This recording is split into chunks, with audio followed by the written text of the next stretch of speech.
Praise the Lord. Praise the Lord. அன்பான சகோதர சகோதரிகளே, இந்த அருமையான புதிய நாளுக்காக நம்மள படைச்ச கடவுளுக்கு நன்றி சொல்லுவோம். எல்லாரும் கண்களை மூடி ஜெபிக்கலாமா? எங்களை அன்பு செய்கின்ற எங்கள் நல்ல தந்தையே, இந்த புதிய நாளுக்காக, இந்த நாளில் நாங்க சுவாசிக்க போகும் காற்றுக்காக, காணப்போகும் ஒவ்வொன்றுக்காகவும், எல்லாவற்றுக்கும் மேலாக இன்று நாங்க சிந்திக்க போகும் உம்முடைய வார்த்தைக்காகவும் உமக்கு நன்றி செலுத்துகிறோம். இந்த வார்த்தைகள் எங்க பேச்சில் மட்டுமில்லாம எங்க செயல்களிலும் பிரதிபலிக்க, எங்க உள்ளத்தில் ஆழமாக பதிய உம்முடைய தூய ஆவியின் அருளை தாரும். இந்த நன்றியின் மன்றாட்டை எங்கள் சகோதரராகிய இயேசுவின் பெயரில் முன்வைக்கிறோம் அப்பா. ஆமென். சரி, இன்றைய வாசகங்களை பத்தி பேசுறதுக்கு முன்னாடி ஒரு சின்ன ஸ்டோரி. சொல்லுங்க.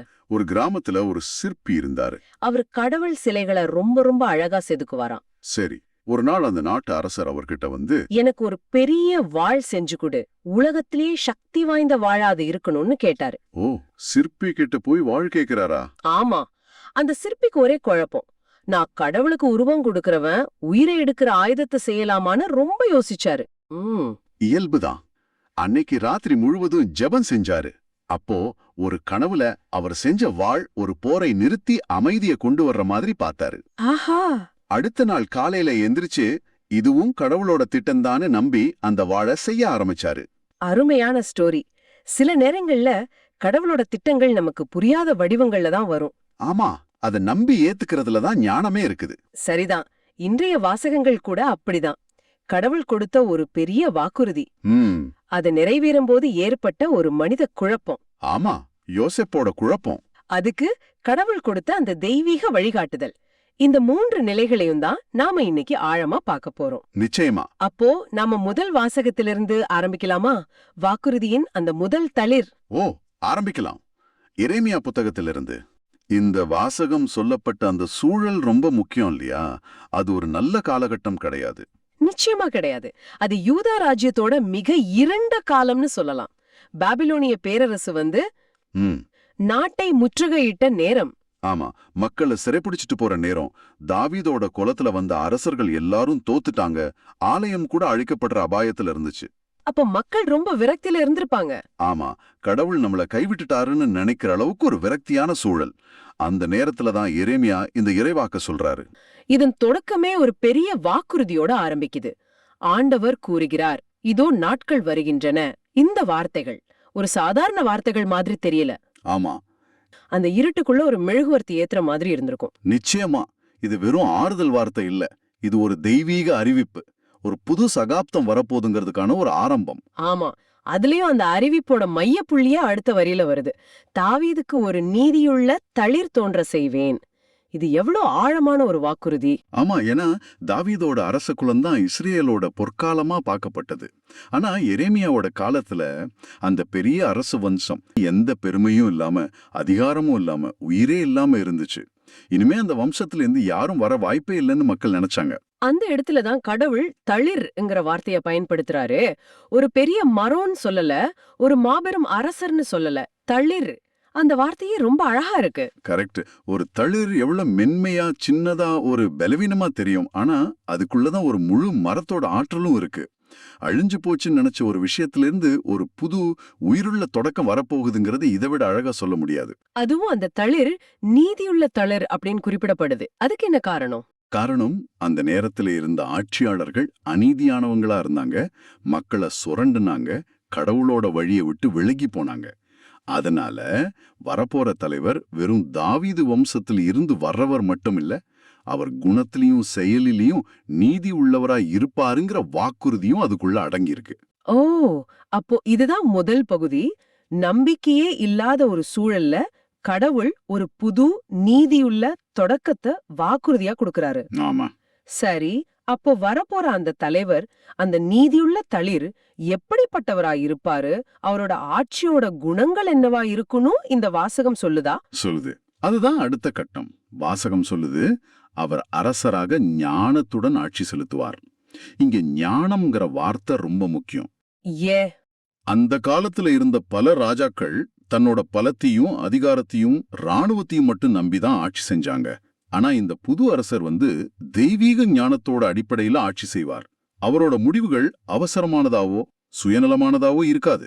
எது சரி எது தப்புன்னு பகுத்தறிகிற ஞானம் அவர்கிட்ட இருக்கும். அதிகாரம் மட்டும் இருந்தா அது மக்களை ஒடுக்கும்.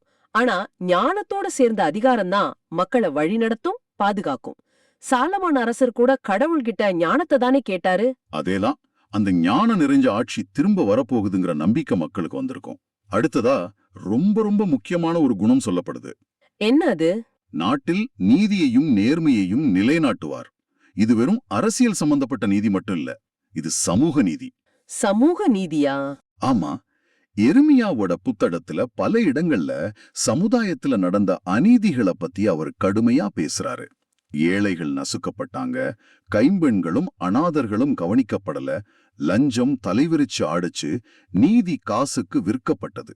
அப்படிப்பட்ட ஒரு சமூகத்துல தான் இந்த வாக்குறுதி கொடுக்கப்படுது. அப்படின்னா இந்த புது அரசரோட ஆட்சியோட மையமே விளிம்பு நிலையில இருக்கிற மக்களுக்கு நீதி கிடைக்கிறது தான். ஒடுக்கப்பட்டவங்களோட குரல் கேட்கப்படும், நேர்மையா வாழ நினைக்கிறவங்க பாதுகாக்கப்படுவாங்க. இதுதான் உண்மையான விடுதலை இல்லையா? நிச்சயமா, அரசியல் விடுதலையை விட இந்த சமூக நீதியும் நேர்மையும் தான் ஒரு மக்கள் கூட்டத்தை பாதுகாப்புடன் வாழ வைக்கும். வெறும் சட்டங்களை உருவாக்குறது நீதி இல்ல, அந்த சட்டங்கள் எல்லாரையும், குறிப்பா பலவீனமானவங்களை பாதுகாக்குதான்னு உறுதி செய்யறது தான் உண்மையான நீதி. அதுதான் இந்த தலைவர் செய்வார்னு கடவுள் சொல்றாரு. சரி, இப்படி ஒரு ஞானமும் நீதியும் நிறைஞ்ச ஆட்சி வரும்போது அதோட பலன்கள் மக்களுக்கு எப்படி இருக்கும்? அத பத்தி இந்த வாசகம் என்ன சொல்லுது?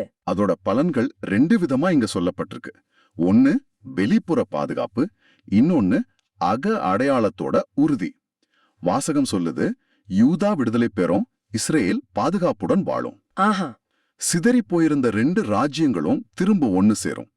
யூதா பாபிலோனோட அடிமைத்தனத்திலிருந்து விடுதலை பெறும். இஸ்ரேல் மக்கள் இனிமே எதிரிகளுக்கு பயந்து வாழ வேண்டியதில்லை. ஒரு முழுமையான பாதுகாப்பு அவங்களுக்கு கிடைக்கும். தலைமுறையா போரையும் அச்சுறுத்தலையும் மட்டுமே பார்த்த ஒரு மக்களுக்கு நீங்க பாதுகாப்புடன் வாழ்வீங்கங்கிற வார்த்தை சொர்க்க மாதிரி இருந்திருக்கும். இது உடம்புக்கு மட்டும் பாதுகாப்பு இல்ல, மனசுக்கும் ஒரு நிம்மதியை கொடுக்குது. ஆமா.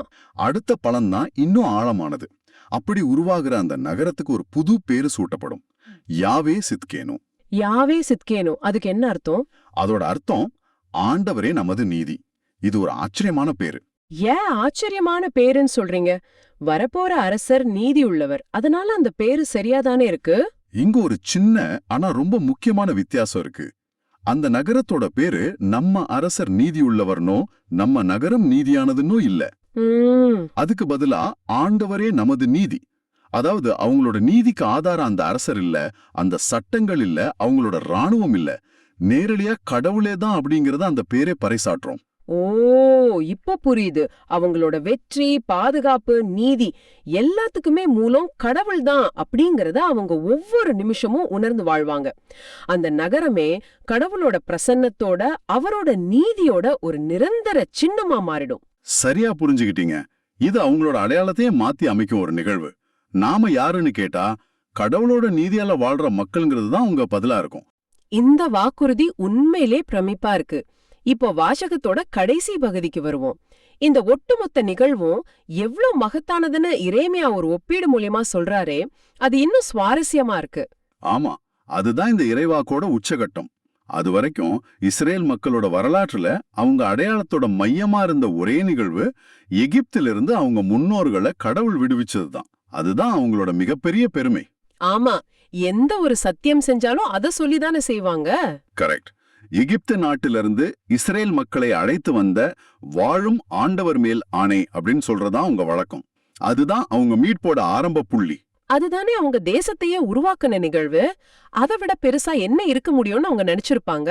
அங்கதான் கடவுள் ஒரு திருப்பத்தை கொண்டு வர்றாரு. அவர் சொல்றாரு, இனிமேல் அப்படி சொல்ல மாட்டார்கள். இது கேட்கும் போதே அந்த மக்களுக்கு எவ்வளவு அதிர்ச்சியா இருந்திருக்கும். அவங்க பாரம்பரியத்தோட பெருமையோட அடித்தளத்தையே கேள்வி கேட்கிற மாதிரி இந்த வார்த்தைகள் இருக்கு. அந்த மகத்தான நிகழ்வையே மறக்கடிக்கிற அளவுக்கு ஒரு புது இன்னும் பெரிய நிகழ்வு நடக்க போகுதுன்னு கடவுள் சொல்றாரு. ஆமா.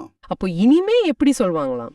இனிமே அவங்க வடக்கு நாட்டிலிருந்தும் பாபிலோன் துரத்தப்பட்ட அனைத்து நாடுகளிலிருந்தும் இஸ்ரேல் மரபினரை அழைத்து வந்த வாழும் ஆண்டவர் மேல் ஆணை அப்படின்னு சொல்லுவாங்களாம். ஓ, இதோட அர்த்தம் என்னன்னா, வரப்போற இந்த புது விடுதலையும் இந்த ஒன்றிணைப்பும் எகிப்தோட விடுதலையை விட ரொம்ப பெரியதாவும் மகத்தானதாவும் இருக்கும். ஆச்சரியமா இருக்கே. ஏன் இது எகிப்து விடுதலையை விட பெரியது? ஏன்னா எகிப்து விடுதலைங்கிறது ஒரே இடத்துல அடிமையா இருந்த ஒரு மக்களை ஒரே நாட்டுல இருந்து வெளியே கொண்டு வந்தது. ஆனா இந்த புது விடுதலை உலகத்தோட பல நாடுகள்ல வெவ்வேறு கலாச்சாரங்கள்ல சிதறி கிடக்கிற மக்களை ஒன்னு திரட்டி அவங்களுக்கு ஒரு புது வாழ்வை தருவது. அப்போ இது வெறும் ஒரு நாட்டுல இருந்து தப்பிக்கிறது இல்ல. இல்ல, இது உலகளாவிய சிதறல்ல இருந்து ஒரு மீள் உருவாக்கும். இது ஒரு புது மாபெரும் விடுதலை பயணத்தோட தொடக்கம். பழைய பெருமைகளை பேசி வாழ்ந்த காலம் முடிஞ்சே கடவுள் செய்ய போற புது இன்னும் மேலான செயல்களுக்காக அவரை போற்ற போறாங்க. ஆக கடவுள் கடந்த காலத்துல செஞ்ச அற்புதங்களை விட எதிர்காலத்துல இன்னும் பெரிய அற்புதங்களை செய்ய வல்லவருங்கிற ஒரு ஆழமான நம்பிக்கைய இந்த வார்த்தைகள் அவங்களுக்கு கொடுத்திருக்கும். அவங்க பார்வைய கடந்த காலத்துல இருந்து எதிர்காலத்தை நோக்கி திருப்புது. அருமையான ஒரு விளக்கம். நன்றி. இன்னைக்கு நாம கேட்ட இந்த வார்த்தைகள் ஒரு வறண்ட நிலத்துல பெய்கிற மழை மாதிரி நமக்கு நம்பிக்கைய தருது. கடவுளோட வாக்குறுதிகள் ஒருபோதும் பொய்யாகாதுன்னு இது காட்டுது. இப்போ உங்களுக்கான ஒரு கேள்வி. நம்ம தனிப்பட்ட வாழ்க்கையில காஞ்சி போன மரக்கட்ட மாதிரி இனிமே இதுல எதுவும் நடக்காது, இது முடிஞ்சு போன அத்தியாயம்னு நாம நினைக்கிற காரியங்கள் எது? அது நம்ம உறவுகளா இருக்கலாம், நம்ம உடல் நலமா இருக்கலாம், இல்ல நம்ம ஆன்மீக வாழ்வா கூட இருக்கலாம். அந்த இடங்கள்ல எல்லாம் கடவுள் ஒரு புது தளிர உருவாக்க வல்லவர்னு நாம முழுமையா நம்புறோமா? அந்த நீதியுள்ள அரசரோட வருகைக்காக, அதாவது நம்ம வாழ்க்கையில அவரோட ஆட்சி மலர்றதுக்காக நம்மள நாம எப்படி தயாரிச்சுக்க போறோம்? இத பத்தி இன்னைக்கு நம்ம சிந்திச்சு பாப்போம். ஒரு பயங்கரமான அழிவுக்கு நடுவுல ஒரு நம்ப முடியாத நம்பிக்கை விதைக்கப்படுது. சரி, இது வாக்குறுதி. இப்ப இந்த வாக்குறுதியை கேட்ட மக்களோட மனநிலைக்கு வருவோம். பதிலுரை பாடல், திருப்பாடல் 72. அது அந்த ஏக்கத்தை ரொம்ப அழகா காட்டுது இல்லையா? ஆண்டவருடைய காலத்தில் நீதி தழைத்தோங்கும்ங்கிற அந்த பல்லவி அதை சொல்லுது. நிச்சயமா. அது எரேமியா கொடுத்த வாக்குறுதி மேல மக்கள் வச்சிருந்த நம்பிக்கையும் ஏக்கத்தையும் காட்டுது. இந்த பாடல்ல ஒரு நுட்பமான விஷயம் இருக்கு. மக்கள் அந்த நீதியுள்ள அரசருக்காக கடவுள்கிட்ட மன்றாடுறாங்க. ஆமா. திருப்பாடல் 72 வசனங்கள் 1 மற்றும் 2 நான் வாசிக்கிறேன். கடவுளே, அரசருக்கு உமது நீதி தீர்ப்பை வழங்கும் ஆற்றலை அருளும். அரச மைந்தனிடம் உமது நீதி விளங்கச் செய்யும். அவர் மக்களை நீதியுடன் ஆழ்வாராக. உம்முடையவரான எளியோரை நீதி தீர்ப்பின்படி நடத்துவாராக. இந்த முதல் 2 வரிகளிலேயே ஒரு பெரிய விஷயம் அடங்கியிருக்கு. திருப்பாடல் ஆசிரியர் அரசனுக்காக ஜெபிக்கிறார். ஆனா அவர் என்ன கேட்கிறாருன்னு பாருங்க. ஆமா, போரில் வெற்றி, செல்வம், நீண்ட ஆயுள் இதையெல்லாம் கேட்கல. அதான் அவர் கேட்கறது, கடவுளே உங்களுடைய நீதி தீர்ப்பை வழங்கும் ஆற்றலை அரசருக்கு கொடுங்க. இது ரொம்ப ஆழமான ஒரு வேண்டுதல். அதாவது என்னுடைய அறிவுக்கு எது சரின்னு படுதோ அந்த நீதியை நான் செய்யல, எது கடவுளுக்கு சரியானதோ அந்த நீதியை செய்ய எனக்கு ஆற்றல் கொடுங்கன்னு கேக்குற மாதிரி இருக்கு. ஆமா, இதுல ஒரு முக்கியமான வேறுபாடு இருக்கு. மனித நீதிக்கும் இறை நீதிக்கும் உள்ள வேறுபாடு. மனித நீதி சில நேரங்கள்ல சட்டத்தோட நின்று விடும் இல்லையா? கரெக்ட். ஆனா இறைநீதி சட்டத்தையும் தாண்டி இரக்கத்தையும் சூழ்நிலையும் பார்க்கும். அந்த ஆற்றலை தான் இங்க கேக்குறாங்க. அதோட அந்த 2வது வரியும் முக்கியம். அவர் மக்களை நீதியுடன் ஆழ்வாராக. உம்முடையவரான எளியோரை நீதி தீர்ப்பின்படி நடத்துவாராக. ஒரு ஆட்சியாளரின் முதல் வேலை, முதல் முன்னுரிமை யாருக்கு இருக்கணும்னு தெளிவா சொல்லுது. அதிகாரத்துல இல்லாத, குரல் இல்லாத எளியோரை நீதியோட நடத்தணுங்கிறது தான் அவரோட முதல் கடமை. சரியா சொன்னீங்க. இந்த உம்முடையவரான எளியோர்ங்கிற வார்த்தை ரொம்ப வலிமையானது. அதாவது அந்த எளியவர்கள் கடவுளுக்கு சொந்தமானவர்கள். அப்போ அவங்கள சரியா நடத்தாதது கடவுளையே அவமதிக்கிறதுக்கு சமம். அதேதான். இந்த வாசகம் வெறும் நாட்டு அரசர்களுக்கு மட்டுமல்ல, தலைமை பொறுப்புல இருக்கிற ஒவ்வொருத்தருக்கும் இது பொருந்தும். ஒரு குடும்ப தலைவனா இருக்கலாம், ஒரு நிறுவனத்தோட மேலாளரா இருக்கலாம், ஒரு பங்கின் குருவா இருக்கலாம். யாரு கையில அதிகாரம் இருக்கோ அவங்க அந்த அதிகாரத்தை யாருக்காக பயன்படுத்தணும்னு இந்த வாசகம் ஒரு வழிகாட்டியா இருக்கு. அதிகாரம் என்பது ஒரு சேவைக்கான கருவி, மற்றவர்களை அடக்கி ஆள்வதற்கான ஆயுதம் இல்ல. மிகச்சரியா சொன்னீங்க. அப்போ இந்த இறைநீதியை பெற்ற ஒரு ஆட்சியாளரோட செயல்பாடுகள் எப்படி இருக்கும்? அவரோட குணாதிசயங்கள் என்ன? அடுத்த பகுதி அதை இன்னும் தெளிவா விளக்குதுன்னு நினைக்கிறேன். ஆமா, ஒரு நல்ல தலைவனை எப்படி அடையாளம் காணலாம்னு இந்த வரிகள் நமக்கு சொல்லிக் கொடுக்குது. திருப்பாடல் 72 வசனங்கள் 12 மற்றும் 13 கேளுங்க. தம்மை நோக்கி மன்றாடும் ஏழைகளையும் திக்கற்ற எளியோரையும் அவர் விடுவிப்பார். வறியோர்க்கும் ஏழைகளுக்கும் அவர் இரக்கம் காட்டுவார். ஏழைகளின் உயிரை காப்பாற்றுவார். இது வெறும் ஒரு விளக்கம் இல்ல, ஒரு ஆட்சியாளருக்கான செயல் திட்டம், ஒரு ஆக்ஷன் பிளான் மாதிரியே இருக்கு. கரெக்ட். அவர் யாருக்காக செயல்படுவார்? முதல் தகுதி, தம்மை நோக்கி மன்றாடும் ஏழைகள். அதாவது உதவி கேட்டு குரல் எழுப்புறவங்களுக்கு அவர் செவி கொடுக்கணும். ஆனா குரல் எழுப்ப கூட சக்தி இல்லாதவங்க இருப்பாங்களே, யாருக்கிட்ட கேக்குறதுன்னு தெரியாம ஆதரவு இல்லாம இருக்கிறவங்க. அருமையான கேள்வி. அதுக்கு தான் அடுத்த வார்த்தை வருது, திக்கற்ற எளியோரையும் அவர் விடுவிப்பார். ஓ, யாருமே இல்லாதவங்களுக்கு, கேட்க ஆள் இல்லாதவங்களுக்கு நான் இருக்கேன் அப்படின்னு சொல்றதுதான் உண்மையான தலைமை பண்பு. ஒருத்தர் உதவி கேட்டு வந்த பிறகு உதவுறது உருவகை. ஆனா யாருக்கெல்லாம் உதவி தேவைன்னு தேடி போய் அவங்க கேட்கறதுக்கு முன்னாடியே அவங்க தேவையை அறிந்து உதவுறது தான் இறைநீதியோட வெளிப்பாடு. அது மட்டும் இல்ல, இரக்கம் காட்டுவார் அப்படின்னு சொல்லியிருக்கு. ஆனா அந்த இரக்கம் வெறும் பரிதாப உணர்ச்சியோட நின்னுடல. இல்ல, அடுத்த வரி அதை விளக்குது. ஏழைகளின் உயிரை காப்பாற்றுவார். அதாவது இரக்கம் செயலாக மாறணும். ஆமா, ஐயோ பாவம்னு சொல்றதோட நிக்காம அவங்க வாழ்வாதாரத்துக்கு, அவங்க உயிருக்கு பாதுகாப்பு கொடுக்கறதா அந்த இரக்கம் இருக்கணும். பசியில இருக்கிறவங்களுக்கு உணவு கொடுக்கறது, அநீதியால பாதிக்கப்பட்டவங்களுக்கு நீதி கிடைச்ச செய்யறது, இது எல்லாமே இந்த உயிரை காப்பாற்றுவார்ங்கிற வார்த்தைக்குள்ள அடங்கியிருக்கு. மிகச்சரி. ஒரு தலைவனோட பெருமை அவன் கட்டுற பெரிய கட்டடங்கள்லயோ அவன் ஜெயிக்கிற போர்கள்லயும் இல்ல. அவன் ஆளுகைக்கு கீழே இருக்கிற கடைசி மனிதன், அந்த திக்கற்ற எளியோன் எப்படி நடத்தப்படுகிறான் என்பதுல தான் அடங்கி இருக்கு. இதுதான் இந்த திருப்பாடல் நமக்கு கற்றுத்தர்ற மிகப்பெரிய பாடம். நம்முடைய அன்றாட வாழ்க்கையில கூட இதை நாம பார்க்கலாம். நம்ம வீட்டுல வேலை செய்யறவங்கள நாம எப்படி நடத்துறோம்? நம்ம தெருவுல ஆதரவு இல்லாம இருக்கிற முதியவர்களை கண்டுக்கிறோமா? ஆமா, இந்த கேள்விகளை நமக்கு நாமே கேட்டுக்கொள்ள இந்த வாசகம் தூண்டுது. இந்த வாசகம் வெறும் ஆட்சியாளர்களை பத்தி மட்டும் பேசல, நம்ம ஒவ்வொருவருக்குள்ளும் இருக்கிற ஆளும் குணத்தை பத்தி பேசுது. நம்முடைய குடும்பத்தை, நம்முடைய நேரத்தை, நம்ம செல்வத்தை நாம எப்படி ஆளுகை செய்கிறோம்? அதுல எளியவங்களுக்கு இடம் இருக்கா? இதுதான் நமக்கான கேள்வி. சரி, இப்படி ஒரு அற்புதமான நீதியுள்ள அரசரை பத்தி பேசிட்டு திடீர்னு அதோட கவனம் அப்படியே திருப்பி எல்லா புகழையும் கடவுளுக்கே செலுத்துது. அதுதான் கடைசி பகுதி. ஆமா, அது ஒரு முக்கியமான திருப்பம். நான் இறுதி பகுதியான புகழுரையை வாசிக்கிறேன். வசனங்கள் 18 மற்றும் 19. ஆண்டவராகிய கடவுள், இஸ்ரவேலின் கடவுள் போற்றி போற்றி. அவர் ஒருவரே வியத்தக செயல்களை செய்கின்றார். மாட்சி பொருந்திய அவரது பெயர் என்றென்றும் புகழப் பெறுவதாக. அவரது மாட்சி உலகெல்லாம் நிறைந்திருப்பதாக. ஆமேன், ஆமேன். இங்க ஒரு முக்கியமான மனமாற்றம் நடக்குது. இவ்வளவு நேரம் ஒரு நல்ல மனிதனை, ஒரு நீதியுள்ள அரசனை பத்தி பேசிட்டு இருந்த திருப்பாடலாசிரியர் திடீர்னு எல்லா புகழையும் கடவுளுக்கு கொடுக்கிறார். இது ஏன்னா அவருக்கு ஒரு உண்மை புரியுது. அந்த நீதியுள்ள அரசன் எவ்வளவு நல்லவனா இருந்தாலும் அவனுக்கு அந்த நீதியை கொடுத்தது கடவுள்தான். ஆமா, அந்த இரக்க குணத்தை அவன் இதயத்துல விதைத்தது கடவுள்தான். அவன்தான். அவன் மூலமா எளியோரை காப்பாத்துறதும் கடவுள்தான். மனிதர்கள் வெறும் கருவிகள் தான். எல்லா வியத்தக செயல்களுக்கும் உண்மையான காரணம் கடவுள் ஒருவரே. அதனாலதான் அவர் ஒருவரே வியத்தக செயல்களை செய்கின்றார் என்று அவ்வளவு அழுத்தமாக சொல்கிறார். இது நமக்கு ஒரு நல்ல பாடத்தையும் கற்றுக் கொடுக்குது. நாம ஏதாவது ஒரு நல்லது செஞ்சா, நமக்கு ஒரு திறமை இருந்தா உடனே நமக்குள்ள ஒரு கர்வம் வந்துடும். நான் தான் இதை செஞ்சேன் அப்படின்னு. ஆமா, அது இயல்பு. ஆனா இந்த திருப்பாடல் நமக்கு ஞாபகப்படுத்துது, நமக்கு கொடுக்கப்பட்டிருக்கிற ஒவ்வொரு திறமையும் ஒவ்வொரு வாய்ப்பும் கடவுள் கொடுத்தது. அதை நாம எளியவங்களுக்காக பயன்படுத்தும் போது நாம கடவுளோட கருவியா மாறுறோம். அதனால எல்லா புகழும் அவருக்கே சேரணும். இன்னொரு ஆழமான வரிவனுக்கு, அவரது மாட்சி உலகெல்லாம் நிறைந்திருப்பதாக. இது ஒரு சாதாரண ஆசை இல்ல, ஒரு பெரிய கனவு. கடவுளோட நீதி, அன்பு, இரக்கம் இது இஸ்ரேல் நாட்டுக்குள்ள மட்டும் இருந்தா போதாது. உலகம் முழுக்க பரவணும். ஆமா, அது இந்த உலகம் முழுக்க, ஒவ்வொரு நாட்டுல, ஒவ்வொரு ஊர்ல, ஒவ்வொரு மூலையிலயும் பரவணும்.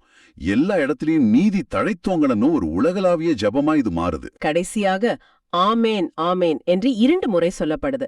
அதுக்கு என்ன அர்த்தம்? அது ரொம்ப முக்கியமானது. முதல் ஆமேன், ஆம் கடவுள் போற்றப்படுவாராக என்ற அந்த புகழுரையை ஆமோதிப்பது. இரண்டாவது ஆமேன், ஆம் அவருடைய மாட்சி உலகெல்லாம் நிறைந்திருக்கட்டும் என்று அந்த ஜபத்தில் தன்னை இணைத்துக் கொள்வது. ஓ, அப்போது வெறும் ஒரு வார்த்தை இல்ல, ஒரு முழுமையான அர்ப்பணிப்பு. கடவுளே, இந்த உலகத்தில் உமது நீதியை நிலைநாட்ட நானும் ஒரு கருவியாக இருப்பேன் என்று வாக்கு கொடுப்பது போல இருக்கு. அதேதான். நீதிக்காக நாம ஜெபிக்கும் போதும், அதற்காக உழைக்கும் போதும் சில நேரங்கள்ல சோர்வு வரலாம். நாம செய்யற சின்ன சின்ன விஷயங்கள் எந்த மாற்றத்தையும் கொண்டு வராதுன்னு தோணலாம். ஆனா இந்த வாசகம் நமக்கு என்ன சொல்லுதுன்னா, நீ உன் பங்கைச் செய். அந்த ஏழை விதவ மாதிரி உன் கிட்ட இருக்கிற கொஞ்சத்தை கொடு. இறுதி வெற்றியை, அந்த வியத்தகுச் செயலை கடவுள் பார்த்துக் கொள்வார் என்ற நம்பிக்கையோடு செயல்பட இந்த இறுதி வரிகள் நம்மை அழைக்குது. அருமை. நம்முடைய சிறிய இரக்கச் செயல்களையும் நீதியான செயல்பாடுகளையும் கடவுள் ஆசிர்வதித்து இந்த உலகையே தன் மாட்சியால் நிரப்புவார் என்ற நம்பிக்கையோடு நாம் வாழ அழைக்கப்படுகிறோம். கடவுளோட நீதிங்கிறது வெறும் சட்ட ரீதியான நீதி இல்ல, அது நலிந்தவங்கள பாதுகாக்கிற ஒரு இரக்கமுள்ள நீதின்னு அவங்க புரிஞ்சுக்கிட்டாங்க. சரி, இப்போ அந்த வாக்குறுதியும் ஏக்கமும் எப்படி நிறைவேறியதுன்னு பாப்போம். நற்செய்தி வாசகத்துக்கு வரோம். ஆமா, மத்தேயு நற்செய்தி. இது அந்த சிற்பியோட நிகழ்வு மாதிரியே ஒரு பெரிய குழப்பத்துல இருக்கிற யோசேப்ப காட்டுது. ஆமா, ஒரு தேசத்துக்கான வாக்குறுதி, ஒரு சமூகத்தோட ஏக்கம் கடைசியில ஒரு தனி மனிதனோட மனப்போராட்டமா மாறுது. இந்த வாசகத்துக்குள்ள ஆழமா பயணிக்கலாம். வசனம் 19 என்ன சொல்லுதுன்னா, மரியாவுக்கும் யோசேப்புக்கும் திருமண ஒப்பந்தம் செய்யப்பட்டிருந்துச்சு. ஆமா, ஆனா அவங்க கூடி வாடுறதுக்கு முன்னாடியே மரியா கருவுற்றிருந்தது தெரிய வருது. இது அந்த காலத்துல எவ்ளோ பெரிய ஒரு சமூக தனிப்பட்ட நெருக்கடியை உண்டு பண்ணிருக்கோன்னு யோசிச்சு பார்க்கணும். நிச்சயமா, திருமணத்துக்கு முன்னாடி ஒரு பெண் கருவுறுவதுங்கிறது சட்டப்படியும் சரி சமூக ரீதியாவும் சரி ஒரு கடுமையான குற்றமா பார்க்கப்பட்டது இல்லையா? ரொம்ப கடுமையான குற்றம். இந்த மாதிரி ஒரு சூழல்ல தான் யோசேப்போட குணத்தை பத்தி வாசகம் சொல்லுது. ஆமா, வசனம் 19ல அவர் நேர்மையாளர் அப்படின்னு குறிப்பிடப்படுறார். நேர்மையாளர் இந்த வார்த்தைக்கு சட்டத்தை அப்படியே பின்பற்றுபவர் மட்டும் அர்த்தம் இல்லைன்னு நினைக்கிறேன். கரெக்ட். அதுதான் இங்க முக்கியமான புள்ளி. யோசேப்புக்கு சட்டம் தெரிஞ்சிருந்தது, ஆனா அதே நேரத்துல அவர் மனசுல கருணையும் இருந்துச்சு. அதனாலதான் மரியாவை இகழ்ச்சிக்கு உள்ளாக்க விரும்பல. ஆமா, மறைவா விலக்கி விடலான்னு திட்டமிட்டாரு. இது அவரோட அந்த இரக்க குணத்தை ரொம்ப அழகா காட்டுது. தன்னுடைய தனிப்பட்ட நோவு, சமூக அழுத்தம் எல்லாத்தையும் தாண்டி அவர் மரியாவரு கண்ணியத்தை பத்தி யோசிச்சிருக்காரு. சரிதான். இப்போ யோசேப்பு இப்படி சிந்திச்சுக்கிட்டு இருக்கும்போதுதான் கடவுளோட இடப்படுதல் வருது. ஆண்டவருடைய தூதர் அவர் கனவுல தோன்றுகிறார். திருவிவிலியத்துல பல இடங்கள்ல நம்ம பாக்குற ஒரு விஷயம் இது. கனவு வழியா கடவுள் பேசுறது. ஆமாம். இங்க யோசேப்போட குழப்பத்துக்கும் அவரோட திட்டத்துக்கும் கடவுள் பதில் கொடுக்கறாரு. தூதர் சொன்ன முதல் வார்த்தையே ரொம்ப முக்கியம். என்னது? யோசேப்பே, அஞ்ச வேண்டாம். ஆஹா, அந்த ஒரு வார்த்தை அவருக்கு எவ்வளவு பெரிய ஆறுதலா இருந்திருக்கும். நிச்சயமா. அதுக்கப்புறம் தூதர் தொடர்ந்து பேசுறாரு. மரியா கருத்தரிச்சிருக்கிறது தூய ஆவியால தான். ஓ. அவர் ஒரு மகனை பெற்றெடுப்பார், அவருக்கு இயேசுன்னு பெயரிடணும்னு சொல்றாரு. இயேசு, இந்த பேரோட அர்த்தமே ரொம்ப ஆழமானது இல்லையா? ஆமா, அவர் தம் மக்களை அவர்களுடைய பாவங்களிலிருந்து மீட்பார்ங்கிறதுதான் அதோட பொருள். அப்போ அந்த குழந்தையோட பிறப்பே ஒரு மீட்பு திட்டத்தோடு இணைக்கப்பட்டிருக்கு. சரியா சொன்னீங்க. இது ஒரு சாதாரண நிகழ்வு இல்ல, இது ஒரு வரலாற்று நிகழ்வு. அடுத்து மத்தேயு ஒரு பழைய இறைவாக்கு நினைவுபடுத்துறாரு. ஆமா, இதோ கன்னி கருவுற்று ஓர் ஆண்மகவை பெற்றெடுப்பார், அக்குழந்தைக்கு இம்மானுவேல் என பெயரிடுவர். இம்மானுவேல். இம்மானுவேல்னா கடவுள் நம்மோடு இருக்கிறார்னு பொருள். வாவ், கடவுள் நம்ம கூடவே இருக்கார். ஆமா, இயேசுவோட பிறப்புங்கிறது ஏதோ தற்செயலா நடந்த ஒரு விஷயம் இல்ல. அது ரொம்ப காலமா இறைவாக்கினர்கள் வழியா அறிவிக்கப்பட்ட கடவுளோட திட்டம் நிறைவேறத காட்டுது. கடவுள் எங்கேயோ தூரத்துல இல்ல, அவர் நம்மோடு இருக்காருங்கிறது தான் இதோட மைய செய்தி. கரெக்ட். இதுதான் அந்த நற்செய்தி. சரி, இப்போ கனவு முடிஞ்சது. யோசேப்பு தூக்கத்திலிருந்து எந்திரிச்சிட்டாரு. அடுத்து என்ன செஞ்சாரு? அதுதான் இந்த நிகழ்வோட உச்சக்கட்டம். அவர் தயங்கல, சந்தேகப்படல. ஆண்டவருடைய தூதர் பணித்தவாறே மரியாவை தம் மனைவியை ஏத்துக்கிட்டாரு. ஆமா, இதுதான் விசுவாசத்தோட உச்சம். தனக்கு புரியாத, சமூகம் ஏத்துக்காத ஒரு சூழல்ல கூட கடவுளோட வார்த்தைக்கு முழுமையா கீழ்ப்படிஞ்சிருக்காரு. சரிதான். யோசேப்போட அந்த அமைதியான கீழ்ப்படிதல் தான் கடவுளோட மீட்பு திட்டம் இந்த உலகத்துல நிறைவேற ஒரு பெரிய வழியா அமைஞ்சது. நம்ம வாழ்க்கையில கூட சில நேரங்கள்ல கடவுளோட திட்டம் புரியாம இருக்கலாம். ஆனா யோசேப்ப போல நம்பி ஒரு அடி எடுத்து வைக்கும்போது அங்க அற்புதம் நடக்கும் இல்லையா? நிச்சயமா. யோசேப்போட இந்த நிகழ்வு நமக்கு கத்துக் கொடுக்கிற பாடம் இதுதான். என்ன பாடம்? நம்மளோட திட்டங்கள், நம்ம பகுத்தறிவு, இது எல்லாத்தையும் தாண்டி கடவுளோட திட்டத்துக்கு நாம இடம் கொடுக்கும்போது நம்ம வாழ்க்கை ரொம்ப அர்த்தமுள்ளதா மாறும். அருமையான ஒரு சிந்தனை. யோசேப்போட அந்த அமைதியான ஆம்தான் மீட்பின் வரலாற்றை முன்னோக்கி நகர்த்தியது. ஆமா, அந்த மாபெரும் வாக்குறுதி ஒரு சாதாரண மனிதனோட நம்பிக்கையான செயல்ல தான் வேறுபடுச்சுது. அப்போ இதையெல்லாம் இணைச்சு பார்க்கும்போது நமக்கு என்ன தெரியுது? எரேமியா மூலமா கொடுக்கப்பட்ட ஒரு வாக்குறுதி, திருப்பாடல எதிரொலிச்ச மக்களின் ஏக்கம், இவை எல்லாமே யோசேப்போட கீழ்ப்படுதல் வழியா இயேசுவோட பிறப்புல ரொம்ப அமைதியா எளிமையா நிறைவேறியது.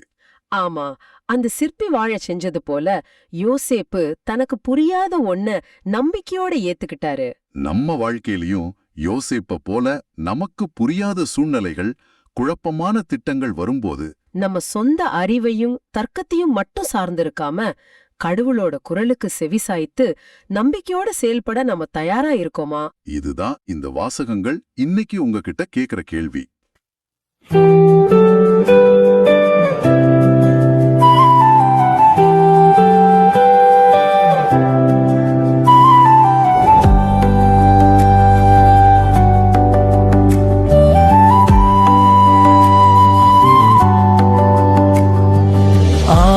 ஆண்டவருடைய காலத்தில் நீதி தழைத்தோங்கும். ஆண்டவருடைய காலத்தில் நீதி தழைத்தோங்கும். கடவுளே அரசருக்கு உமது நீதி தீர்ப்பை வழங்கும். ஆற்றலை அழியும் அரசமைந்தரிடம் உமது நீதி விளங்கச் செய்யும். அவரும் மக்களை நீதியோடு ஆழ்வாராக. உம்முடையவரான எளியோர்க்கு நீதி தீர்ப்புள் வழங்குவாராக. ஆண்டவருடைய காலத்தில் நீதி தழைத்தோங்கும். ஆண்டவருடைய காலத்தில் நீதி தழைத்தோங்கும்.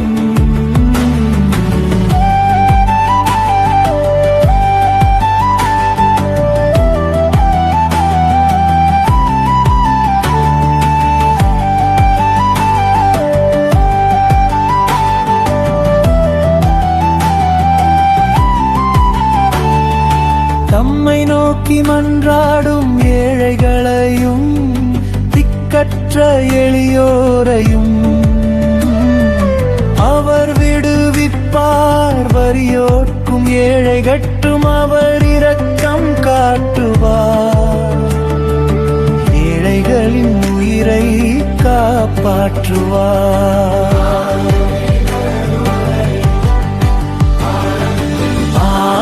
ஆண்டவருடைய காலத்தில் நீதி தழைத்தோங்கும்.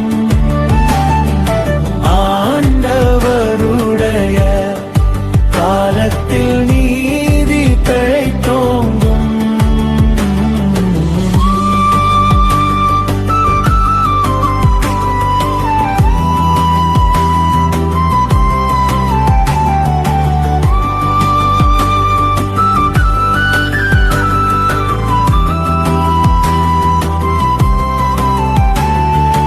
ஆண்டவராகிய கடவுள் இஸ்ரவேலின் கடவுள் போற்றி போற்றி. அவர் ஒருவரே வியத்தகு செயல்களை புரிகின்றார். மாட்சி பொருந்திய அவரது பெயர் என்றென்றும் புகழப் பெறுவதாக. அவரது மாட்சி உலகெல்லாம் நிறைந்திருப்பதாக.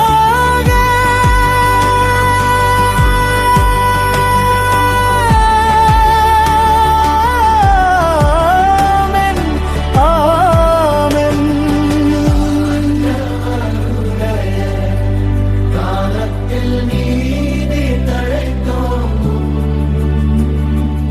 ஆண்டவருடைய காலத்தில் நீதி தழைத்தோங்கும்.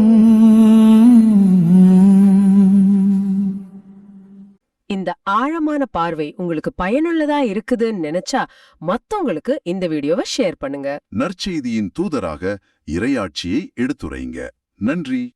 மீண்டும் நாளை சிந்திப்போம். இயேசுவுக்கே புகழ். அன்னை மரியே வாழ்க.